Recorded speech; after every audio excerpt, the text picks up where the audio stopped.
toutes. Nous sommes très heureux d'accueillir pour cette session Marlène Solveig, qui est directrice générale de SNCF Gare et Connexion et aussi présidente de Toulouse School of Economics, et Robert Zarader, qui est président directeur général du cabinet de conseil Bonafide, pour parler du bonheur, donc de la mesure du bonheur même. En fait, depuis plus d'une vingtaine d'années, les économistes notamment se sont attelés à mesurer ce qui ne se voit pas, mesurer le bien-être, la satisfaction, le bonheur, donc à essayer de le quantifier, à essayer de l'objectiver, donc à objectiver le subjectif. Suivant l'idée qu'à côté des choses qui se mesurent comme le revenu ou l'emploi ou d'autres choses, il y a plein d'autres aspects de la vie et du travail qui comptent énormément, et que donc il serait bon d'essayer de quantifier, de suivre en fait, et aussi bien au niveau de l'individu que de la société et au niveau intermédiaire de l'entreprise. Alors on a vu et on sait maintenant à quel point c'est le subjectif, le ressenti, la satisfaction, l'optimisme, le projet et aussi les émotions comptent dans la vie de la société et même dans les comportements des gens et même dans les comportements politiques. On a vu notamment l'importance de l'émotion comme la colère ou au contraire la satisfaction dans l'orientation politique des citoyens. Et ce dont on va parler plutôt aujourd'hui, c'est peut-être le rôle de ces émotions et de ce ressenti dans l'entreprise. Est-ce que ça joue? Comment ça joue? Et si c'est important, comment le mesurer dans l'entreprise, puisque l'entreprise est quand même un maillon de la société très important, l'endroit où les gens passent le plus de temps dans leur vie. On va voir que cette notion de temps a son importance aussi. Et donc, après cette brève introduction, je laisse la parole aux intervenants qui ont plein de choses à dire. Merci Claudia. Bon, moi, je suis ravie d'intervenir auprès de Robert et Claudia, qui est quand même la grande économiste mondiale du bonheur. J'étais ravie d'intervenir sur cette table ronde, mais je dois avouer que depuis 3 semaines, je me suis dit que ça va quand même pas être aisé de parler de bonheur dans ce momentum un peu particulier où l'ambiance est quand même pas très bonne, où ça clive dans les familles sur les sujets politiques, où on voit que la société se polarise. Et de ce fait, j'ai aussi réfléchi à finalement quels étaient les contraires du bonheur. Tout à l'heure, on parlait de la colère, mais c'est vrai que c'est très d'actualité. C'est la colère, l'envie, la jalousie, la peur, l'indignation. Et ça, c'est aujourd'hui quand même plus que jamais d'actualité. Et donc, c'est vrai qu'on va parler de mesure du bonheur, mais moi, je suis quand même fondamentalement convaincue qu'il faut aller chercher le ressenti du bonheur. Et ça, c'est quand même pas si évident d'aller prendre le pouls, le vrai ressenti. Donc, comment mesurer le bonheur dans la société? Il y a plein d'indicateurs sur lesquels travaille Claudia, le bonheur national brut et tout un tas d'indices. Et finalement, en entreprise, on a aussi des indicateurs du bonheur des salariés pour prendre la température.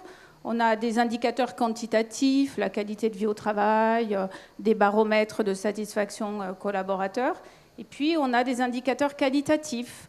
Là, encore une fois, c'est le terrain, aller écouter les équipes, c'est la relation avec les organisations professionnelles, les OS qui racontent ce qui se passe sur le terrain. C'est vraiment aller sentir vraiment ce qui se passe. Et donc, finalement, je me suis dit, moi, en tant que dirigeante en charge d'âme, le groupe SNCF, c'est 270 000 personnes. On a un corps social important et donc on est en charge d'âme.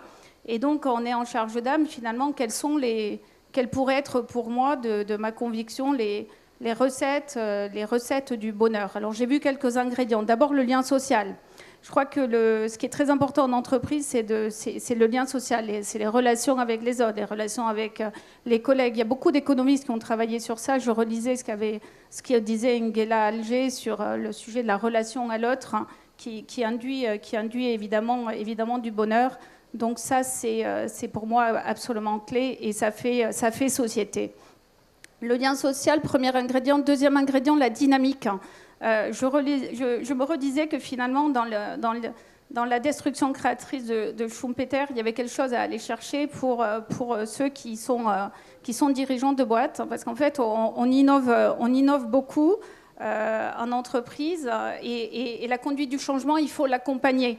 Parce que le progrès, c'est bien, mais en même temps, pour les équipes, ils sont parfois attachés au passé et donc il faut travailler beaucoup sur ces concepts de conduite du changement pour ne pas rentrer dans le drame schumpeterien. Il y a ensuite, évidemment, au-delà de la dynamique, la confiance qui est absolument clé. La simplification aussi, parce que nos entreprises sont absolument complexes.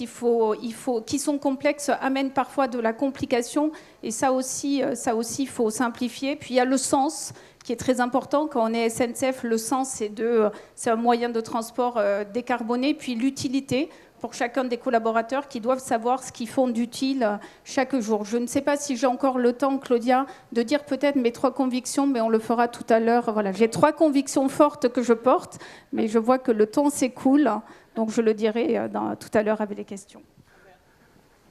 Bonjour, merci de cette invitation. Alors je vais être aussi assez bref en 3 minutes. D'abord, je voudrais dire que dès le moment où je me retrouve à côté d'une patronne d'entreprise, j'ai un TOC qui est à ce moment-là de me dire rappelle-toi que tu as étudié le marxisme enseigné par Jean-Hervé Lorenzi à l'époque, c'était il y a une 50aine d'années, et je me suis dit que c'était bien de reprendre en fait 2 idées extrêmement simples qu'on peut retrouver dans les manuels anciens de l'époque. Finalement, Marx, entre la philosophie et l'économie, il parle de 2 choses qui sont absolument essentielles, le temps et le travail. Le temps, parce que finalement, quand on pose la question comment les économistes peuvent-ils mesurer le bonheur, qui dit mesure, dit unité de mesure. Et je trouve que le temps est probablement celle qui, aujourd'hui, permet d'appréhender le sujet de la mesure du bonheur de la façon la plus objective, je ne sais pas, mais en tout cas qui a une fonction cognitive, en tout cas chez les individus, importante. Et puis le travail, parce que comme l'a dit déjà Claudia, ça occupe quand même une grande partie de ce temps. Donc pour revenir sur ces points-là, en fait, je vais utiliser, puisque, même si j'étais encore jeune, 3 slogans de mai 68, dont le premier, c'est ne perds pas ta vie à la gagner. Et donc on voit le premier paradoxe extrêmement complexe de la mesure du bonheur, entre le partage entre le temps et l'argent, en fait, parce que ça ne dit rien d'autre que ce slogan, le partage entre le temps et l'argent. Et je crois que c'est quelque chose, une tension, qu'on reconnaît en permanence. C'est d'ailleurs celle qui anime les économistes qui essaient de mesurer ce sujet-là pour opposer au PNB le bonheur national brut. Donc ça, c'est le premier aspect. Donc le temps est absolument essentiel. Le second point, le travail, bon, c'est ce qui, chez Marx, fait finalement le genre humain par rapport au genre animal. Et le travail, ça occupe effectivement une grande partie de son œuvre et de sa réflexion. Et là aussi, ce qui est intéressant, c'est de voir comment, au cours du temps, le rapport à travail a connu des successions, finalement, de mouvements extrêmement intéressants. Le dernier qu'on a vécu, et en 3 minutes, je vais directement aller au dernier, c'est effectivement un peu en laboratoire, cette extraordinaire période qu'a été le confinement et le Covid, qui finalement a porté de manière paroxystique une façon de vivre le travail, à la fois à distance, et peut-être dans une certaine mesure, et ça peut être paradoxal, avec une certaine forme de liberté. Du travail aliéné au travail libre, il est peut-être effectivement paradoxal de considérer que le confinement a permis de faire apparaître une nouvelle forme de travail. Et en conclusion, puisque je crois que j'aurais respecté les 3 minutes, il en ressort deux questions qui sont fondamentalement marxistes. La première, c'est est-ce qu'on ne va pas vers une nouvelle division sociale du travail ? Marx avait parlé effectivement des sociétés de classe. Il avait aussi opposé le travail simple au travail complexe. Aujourd'hui, est-ce qu'on ne doit pas opposer ce qui est télétravaillable et ce qui ne l'est pas ? C'est une bonne question, parce que dans la conception du bonheur, dans la construction du bonheur, le travail a à la fois une place essentielle, mais si on raisonne vis-à-vis des jeunes générations, et là je vais prendre un autre slogan de mai 68 récemment repris dans un bouquin, « Sois jeune et tais-toi », slogan issu de mai 68, et bien, de la même manière, aujourd'hui, Si on interroge la jeunesse, et alors je vais faire un peu d'auto-promotion, l'Institut Bonafide a fait récemment une étude sur le sujet du travail vis-à-vis des jeunes. On voit que le sens du travail et la centralité du travail est de plus en plus questionné. Le deuxième aspect, que l'équilibre entre la vie personnelle et la vie privée comme élément constitutif du bonheur est essentiel. Et le troisième problème, c'est celui du management. Alors pour le management, j'ai trouvé qu'une seule citation, je suis désolé, elle est effectivement peut-être un peu provocatrice, c'est la hiérarchie, c'est comme les étagères, plus c'est haut et moins ça sert. Et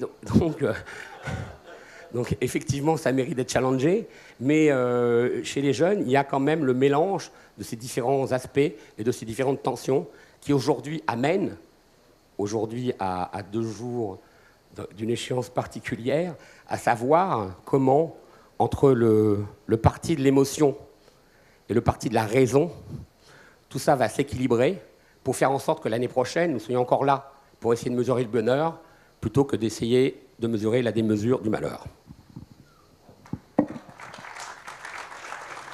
Ça sert quand même. Merci Robert pour cette ouverture lyrique. Et donc, c'est vrai que la question, au niveau de l'individu, finalement, la question ultime, la ressource rare, vraiment non reproductible, c'est le temps. Donc la question, c'est que faire de son temps? Et donc c'est la question que tu as posée. Alors, mais pour autant, est-ce qu'il faut vraiment opposer le temps de travail et le temps libre, c'est-à-dire comme dans les modèles vraiment de base par lesquels on commence, mais on sait bien qu'il faut les enrichir. Est-ce que vraiment le non-travail, le temps libre, c'est ça la source du bonheur? Et donc, est-ce qu'il faut viser à réduire le temps de travail, comme tu l'as suggéré, autant que possible? Est-ce qu'il faut viser la semaine de 4 jours, voire moins? Est-ce que le bonheur est en dehors du travail? Nous, dans les enquêtes, ce qu'on voit quand même, c'est assez surprenant, hein, mais dans tous les pays d'Europe, par exemple, à âge égal, les gens qui sont en emploi sont plus heureux que les gens qui sont à la retraite. Hein. C'est juste une indication. Donc, je me demande en fait si c'est pas plutôt la qualité du temps qu'il faut viser, et du temps en travail comme du temps hors travail. Et ça, c'est une question pour Marlène, peut-être. Et d'ailleurs, sur le télétravail, évidemment, c'est un regain de liberté et d'autonomie dans l'organisation de son temps par les travailleurs. Mais au niveau de l'entreprise, ça porte aussi la menace de détruire ce lien social dont Marlène a parlé. Parce que si on va dans l'entreprise et que personne n'est là, au bout d'un moment, on n'ira plus et puis on ne se verra plus. Et il y a énormément de choses qui se perdent. Donc, j'avais envie d'ouvrir sur le temps, intéressant justement, comment mesurer, comment viser ou comment produire en fait cette qualité du temps. La qualité du temps, c'est vraiment une question très compliquée, puis qui aussi amène beaucoup de sens de liberté individuelle. C'est vrai que le temps de la vie est court, si on revient à Sénèque, enfin, le temps et la vie est compté, et donc chacun y met un peu de liberté entre les équilibres qui sont les siens. Je reviens quand même, je ne peux pas ne pas revenir sur ce qu'a dit Robert, puisque c'est une controverse. Moi, je crois que les dirigeants, quand ils sont en haut, ce qu'il faut qu'ils fassent, c'est qu'ils soient tout-terrain. Le dirigeant, s'il est en haut et qu'il est hors sol, c'est un problème, Robert. Mais si le dirigeant, il entend, il écoute, il prend le pouls, il est transparent. On n'a pas le droit de faire des messages politiques aujourd'hui. Non, mais c'est sans que ce soit. En tout cas, c'est une profonde conviction de la vision du dirigeant qui est la mienne, et je crois que c'est absolument important. Et de ce fait, ça amène aussi à comprendre la vie des collaborateurs. Et dans les équilibres, si on revient sur le télétravail, là encore une fois, le télétravail, il n'est pas ouvert à tous. Donc on en parle beaucoup. À la fois, ça a des aspects extrêmement positifs pour ceux qui le vivent, qui peuvent trouver de nouveaux équilibres, peut-être moins de transport, certains équilibres de vie privée qui peuvent se faire avec le télétravail. En même temps, quand vous avez plein de bambins dans les pattes le soir qui rentrent de l'école, c'est pas non plus si facile que ça dans les équilibres. Donc tout ça, ça s'organise, ça se réfléchit. Mais ce qui me semble extrêmement important, c'est que se dire aussi que tout n'est pas télétravaillable. Et quand vous êtes en responsabilité des gares, vous avez besoin d'être là, d'être avec les clients, de leur parler, de s'assurer que la gare est bien entretenue. Il faut qu'il y ait des agents de sûreté, il faut qu'il y ait des agents de propreté. Et ces gens-là, ils ne font pas du télétravail, ils sont là au quotidien. Donc moi, ce que je n'aime pas non plus, c'est opposer des mondes. Donc il faut que dans chacune des possibilités, des possibles qui nous sont offerts dans la façon dont on exerce notre travail, on maximise le fait de créer les meilleures conditions de travail possibles pour que chacun soit heureux au travail. Et c'est absolument clé. Mais je laisse peut-être Robert rebondir avec sa vision. Non, pour prolonger ce qu'a dit à la fois Marlène et ce qu'a dit Claudia, c'est pas du tout c'est pas du tout d'ailleurs avec une très bonne interprétation de l'ouvrage qui est souvent abordé une forme de renouvellement du droit à la paresse. Ça n'est pas ça. Le travail et le sens du travail, notamment quand on regarde chez les plus jeunes, il a un aspect absolument essentiel. C'est qu'il est choisi. Et qu'il n'est pas aliénant, pour reprendre des terminologies assez classiques. Donc ça, c'est le premier point. Donc ce n'est pas un plaidoyer contre le travail. Le deuxième point, c'est vrai que le travail n'a plus la même centralité dans la société. Ça, je pense que beaucoup d'études quand même le montrent. Alors moi, je ne peux pas rentrer dans la catégorie que Claudia a signifiée des retraités qui ont un peu moins de bonheur, parce que je suis en cumul emploi-retraite. Donc je suis une espèce d'élément entre les deux. Mon sentiment, c'est simplement que, y compris chez les jeunes, y compris sur les formes de travail, aujourd'hui, il y a effectivement cette notion de centralité qui a un peu disparu. Pour revenir maintenant sur le télétravail et ce que vient de dire Marlène, à l'évidence, mais c'est un peu ce que je disais dans la façon aujourd'hui de réinterroger la division sociale du travail. La division sociale du travail, elle était entre le travail complexe, travail simple, entre la classe ouvrière et les classes de maîtrise, etc. Mais c'est vrai qu'aujourd'hui, tout ça ne fonctionne plus du tout. Ça ne fonctionne plus du tout. Et c'est vrai que les nouvelles façons d'appréhender le travail, et Marlène a parfaitement raison, il y a des choses qui ne sont pas télétravaillables, qui sont travaillables. On ne peut pas avoir fait pendant des mois et des mois l'apologie des premières lignes pour effectivement en faire à la fin une dernière ligne des politiques économiques et sociales. Donc voilà, simplement ce que je veux dire, c'est qu'il faut réinterroger ça. Et puis un dernier point, notamment par rapport à la façon d'appréhender les sociétés. Moi je crois qu'il y a quelque chose qui a été notamment porté par Laurent Berger il y a maintenant près de 2 ans, c'est ce passage du pouvoir d'achat au pouvoir de vivre. Et je crois qu'on opère aujourd'hui on doit avoir la même interrogation. On s'est beaucoup intéressé dans les sociétés, on va appeler ça écolo, social-démocrates, aux problématiques de lutte contre les inégalités et de redistribution des revenus. Je crois qu'on doit ouvrir une nouvelle page de l'écologie social-démocrate qui est non plus la redistribution des revenus, mais la redistribution du temps. Et je crois que ça mérite effectivement de nouveaux ouvrages, probablement avec des économistes patentés, professionnels, ce que je ne suis pas ou ce que je ne suis plus. Surtout en parlant dans la salle avec un prix Nobel, je dois avouer que je vais essayer de faire dans l'humilité économique. Mais en tout cas, je pense qu'il y a des nouveaux champs de l'économie qui doivent s'ouvrir, notamment à travers cette conception du bonheur, parce qu'on a à la fois une problématique d'objet, c'est quoi le bonheur, et c'est compliqué, et une problématique de mesure, c'est quoi l'unité de mesure. Merci beaucoup. Je crois qu'on ouvre une séquence de questions, enfin bref, questions avec la salle. Si quelqu'un veut se lancer. Question ? Oui, allez-y. Vous pouvez parler un peu de l'importance de la récupération dans le travail et chercher des pistes. Il y a des travaux qui sont un vrai bonheur et vous n'avez pas besoin de récupérer. Et par contre, il y a d'autres travaux qui sont pénibles et vous avez besoin de récupérer. Est-ce que vous pouvez parler un peu là-dessus ?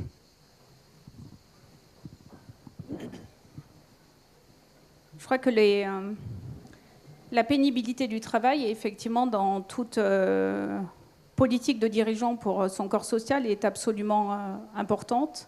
Nous, à la SNCF, on réfléchit beaucoup à la pénibilité du travail sur chacun des types de postes qui sont occupés.